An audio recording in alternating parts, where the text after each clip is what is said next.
anything they're doing. It's when they don't want you to know what else they're doing. It's a smoke screen. When they fired, I can't even think of his name now, that guy that was on President Carter's committee and so on, when they fired him, they passed the Martial Law Act while you weren't looking. Right now, they passed House Bill 41 and they're trying to pass the Genocide Act without you knowing it while they argue over the Panama Canal.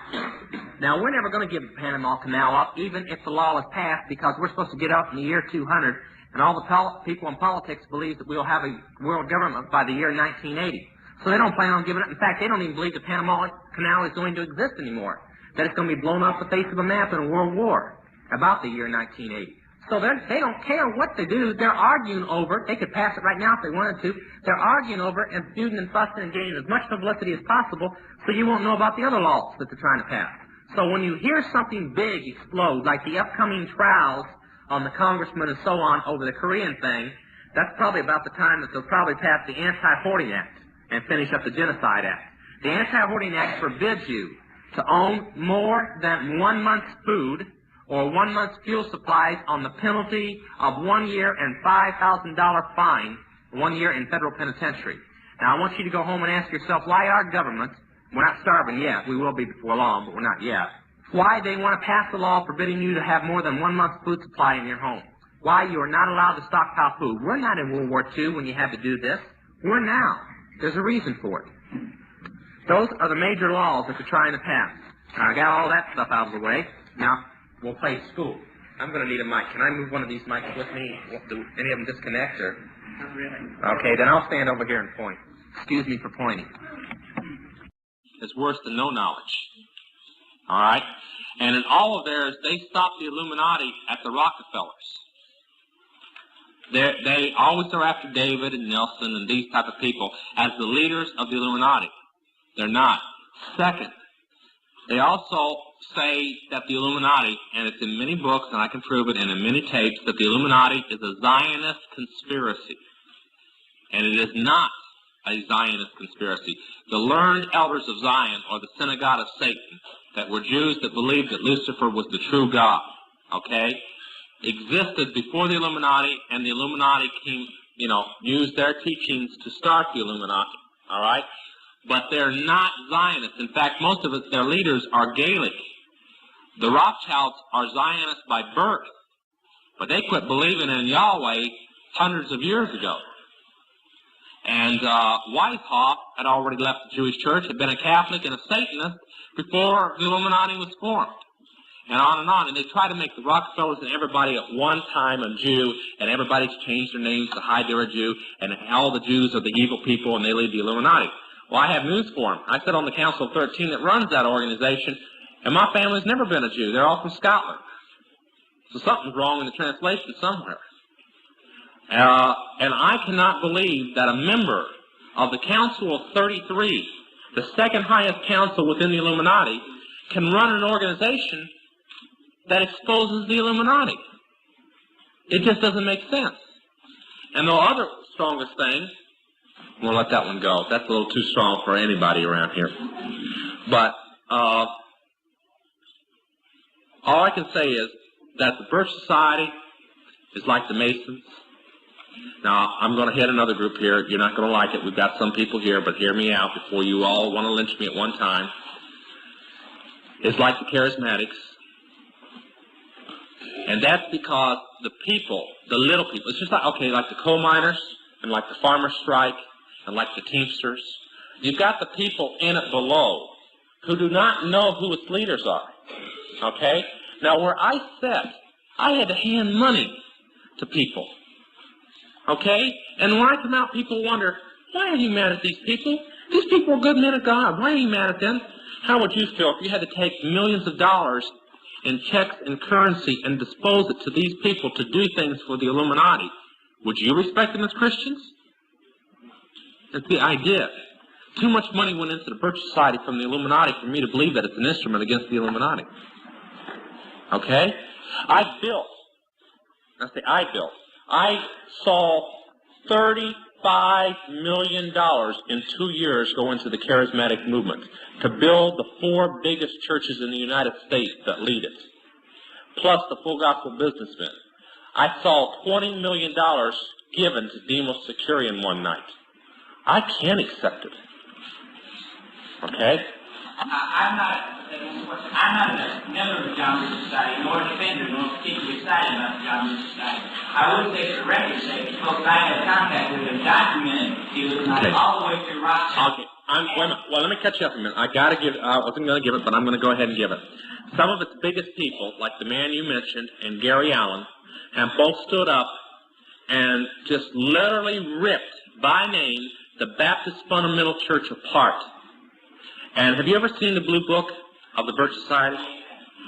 No Christian can read that book and say that book is a Christian book. All right? And I've heard them stand up and say they're fools in the fundamental church. Okay? No, I cannot in any way. So let's pass over that one. I hit that, and I also hit a dozen other things at once. I'm going to get lynched by 3 different groups before I get out of here. Brother Todd, let me inject something, please. Yeah. Let's hold our questions to one per person. Yeah, really. We've got about 400 folks in here And tonight. everybody wants to ask me questions. After what I just question. said about the charismatics, I know they're going to want to. So let's limit them to one question. What's a charismatic? Okay. A charismatic, let's put it this way, a charismatic movement, the charismatic movement to the outside people is the movement that declares the speaking of tongues. Okay? That is separate from the Pentecostal denominations and churches. Most people do not realize that the Pentecostal churches are not part of the charismatic movement. In fact, many of them oppose it. All right? The charismatic movement in reality was one of 3 steps declared back in 1964 to do 2 things, while the main function was to destroy the fundamental church of any type. All right? The Masons was one, and the charismatic church was another, okay? And then the political maneuvers was the third. Now, most people, they get caught up in the charismatic movement. They don't stand back and watch it. It has 2 distinct signs wherever it goes. If it isn't a fundamental church, it splits it every time. I've never seen any fundamental evangelical church stay the same after it came there. And the other thing it does is it unites all the liberal churches. It has brought the Catholics, the Lutherans, and the Mormons, even the Mormons, the Methodists, the Episcopalians, Presbyterians, everybody together. Now, I'm going to make some quotations. See, I'm not a charismatic, I admit it, but I'm not a Baptist either, so don't say I'm saying it because I'm a Baptist. I'm against it. I'm against it for one reason. I was on the Council of 13 and had to pay too many millions of dollars out to that organization to accept that it be of God and its leaders, since I know most of its leaders by first name basis. They used the charismatic movement to establish Jesus Rock. I had to deliver a $4 million check that was the second $4 million check that Chuck Smith, that created Calvary Chapel and Maranatha Productions, received from the Illuminati. And he knew it was Illuminati money before you go out of here and say that he didn't. The purpose of it was to build Maranatha Industries and Productions, which started Jesus Rock. Back when the Christian church was preaching against rock music, not knowing why, but preaching against it just the same, and throwing it out the churches, that scared the Illuminati and the occult world to death. At that time, they almost thought their end had come. Because if that really happened within the Christian church would have the biggest mass revival of souls in the United States that this world has ever seen. That's the purpose for rock music, to make sure that that never takes place. Now, okay, let me finish all this, because it's long, before any hands come rushing up.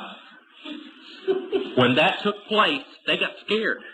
So they got smart. They thought, and they built Jesus Rock. And you can take some of the top Jesus Rock songs, and you can play the same rock songs over here, and it's the very same tune with new words stuck in. Now, I want to give you a key that witches know about. Okay? The sign of the devil's music, as they say of Lucifer's music, is not the words. It's the music. The power is in the music. The sign of Christian music is not the music. It's the words. That's why one song written by a group will catch on and will bless Christians' hearts, and others won't. Have you ever wondered why the Gaithers are the #1 group in the United States? It's not because they sing great, it's because the songs they write and the power in those songs. Anything they're doing is when they don't want you to know what else they're doing. It's a smokescreen. When they fired, I can't even think of his name now, that guy that was on President Carter's committee and so on, when they fired him, they passed the Martial Law Act while you weren't looking. Right now, they're trying to pass. So when you hear something big explode, like the upcoming trials on the congressman and so on over the Korean thing, that's probably about the time that they'll probably pass the Anti-Hoarding Act and finish up the Genocide Act. The Anti-Hoarding Act forbids you to own more than 1 month's food or 1 month's fuel supplies on the penalty of 1 year and $5,000 fine, 1 year in federal penitentiary. Now, I want you to go home and ask yourself why our government, we're not starving yet, we will be before long, but we're not yet, why they want to pass a law forbidding you to have more than 1 month's food supply in your home. Why they passed House Bill 41 and they're trying to pass the Genocide Act without you knowing it while they argue over the Panama Canal. Now, we're never going to give the Panama Canal up, even if the law is passed, because we're supposed to get up in the year 200, and all the people in politics believe that we'll have a world government by the year 1980. So they don't plan on giving it. In fact, they don't even believe the Panama Canal is going to exist anymore, that it's going to be blown off the face of a map in a world war about the year 1980. So they don't care what they do. They're arguing over it. They could pass it right now if they wanted to. They're arguing over it and feuding and fussing and getting as much publicity as possible so you won't know about the other laws.